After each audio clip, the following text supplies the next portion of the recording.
we need to talk about the big problem of national debt facing Finland and the rest of Europe. And it's probably not what you think. Because all politicians across the spectrum agree that rising debt is dangerous. The right wants to cut from welfare benefits. The left wants to tax rich people to pay for services. The apparent driver behind these policies is always that we need to curb our debt-to-GDP ratio, because future generations will have to pay back the loans that we take out today. But what almost no one is saying is that we need more debt, way more government debt actually, and not less. And paradoxically, this obsession around balancing the budget is the real reason why the future which politicians claim to protect is being destroyed, or at least limited in potential. And it's quite simple, because ask yourself, would you pick having infrastructure at the highest level with bullet trains and pristine highways alongside high quality jobs readily available? Or would you rather want to continue with the current system of managed decline, where most people are barely getting by, but our infrastructure investments are stagnating, and we're facing a massive unemployment crisis across Europe? To make the second option more enticing, however, I will throw in the added bonus of you being able to celebrate the fact that your country would have then taken on only low amounts of debt. So think about it. Which side would be more beneficial to you and your community, perhaps to children or younger family members? And I want to highlight that if you're so scared of the debt to GDP ratio and hesitated, or maybe even picked the second option, I can understand you. I really do. Because for at least 30 years now, we have gotten hammered with fearmongering about a looming debt crisis.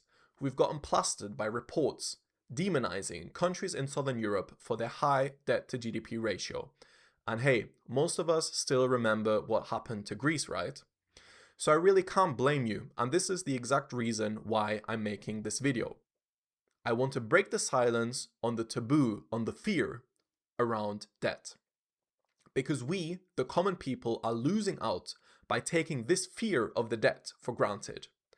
And if we're the losers, then who are the winners? Well, clearly, it's the people at the top, rich corporation owners or politicians that have to justify cuts or higher taxes, often use our internalized fear about debt. They say that a hospital has to shut down, or that they have to cut unemployment benefits because the budget is simply too tight, and that it's a tough decision that needs to be made.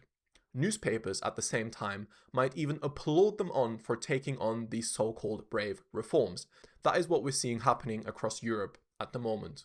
But what then happens is that the people who are already struggling have even less money and services.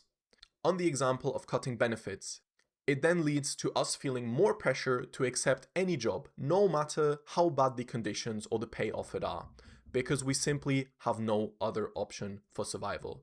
This is just one example of how they get us, and how vested interests by corporation owners use our internalized fear around the debt, to our detriment and to their benefit. And returning to my original statement where I said that we need more debt, you probably are still skeptical and might think, who will pay for it, and won't that lead to problems? But here, there are two facts that are really important to know, but often get skipped over. The first thing I want you to remember is the term fiscal multiplier.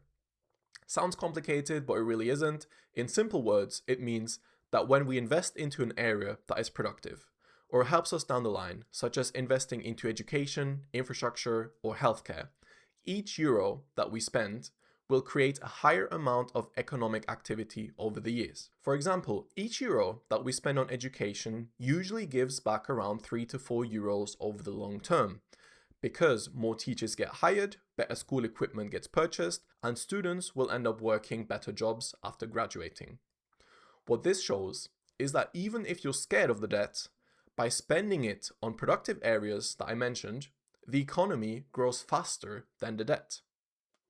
This alone makes the current austerity politics, where governments are cutting left, right, and center, nonsensical and outright dangerous. And this leads me to the second fact that I want you to take home, which is that governments, and especially government debt, does not work the same way as the debt me and you in our household might have. Because all developed countries, such as Finland, who have their own currency, are basically the direct opposite to us in the private sector. If you think about it, as an example, what happens when the government spends 100 euros in debt to fix a pothole? First of all, the construction company gets the 100 euros, and then they pay some of it out to their employees to do the job, purchase materials for the job, which then goes to another company, which means that the company, its employees, the contractors, so the private sector overall gets 100 euros richer. And it's that simple. Whenever the government spends money, we as a collective become richer. Now, I'm also the first to agree that the money is not shared fairly. But the point to understand here is crucial. Whenever we as individuals take on a loan, say to buy a car, we get poorer. When the government spends money into the economy, we get richer. And it's so important that I have to repeat it. When the government spends money, we get richer. So, if we keep this in mind and look at the politics of the current Finnish government with austerity measures, such as increasing the VAT rate, cuts to health and social services, cuts to social benefits, just to name a few, right? What do you think happens? We get poorer. Because when the government spends less, we get poorer. And this is actually where the really dangerous spiral can kick in. Because logically, if the private sector, private citizens have less money, they can only spend less. If they spend less, then companies that make goods for the Finnish market have fewer orders and less income. This means that they need less staff and less investments into bigger and better machines to ramp up production. The ironic part is that even if you care about the debt-to-GDP ratio, cutting is actually the worst thing that you can do. Even the IMF, which is notorious for having imposed austerity measures in the past, has now changed course and recognizes fiscal multipliers, and that austerity worsens the debt-to-GDP ratio instead of improving it. So what does this mean? Well, we can't cut or save ourselves out of a stagnating economy, such as the Finnish one. Instead of a race to the bottom, we should go the other way round. So when the economy is at no risk of overheating, spend more. And given the current unemployment crisis with a lack of jobs, we need to spend more. And just to be clear, this critique is not aimed exclusively at the current government and its main players in Kokoomus and Perus. This also applies to all parties across the spectrum. The likely next government leaders in SDP wants to spend even less than the current government in their shadow budget. And now granted, they want to spend differently, so not reducing taxes on the highest incomes like Orpo's government did, but they are still not recognizing the simple fact that given current circumstances, they need to spend more. The Greens and the Left Alliance are also in a similar boat. There is no party outright calling for more government debt. Saying this, especially with the election taking place next April, would be political suicide. But based on what I have shown you today, is the only honest thing to do. Please, tell me in the comments whether you think Finland needs more investment and not less. Or do you maybe disagree? I'm happy to discuss in the comments and will make sure to respond.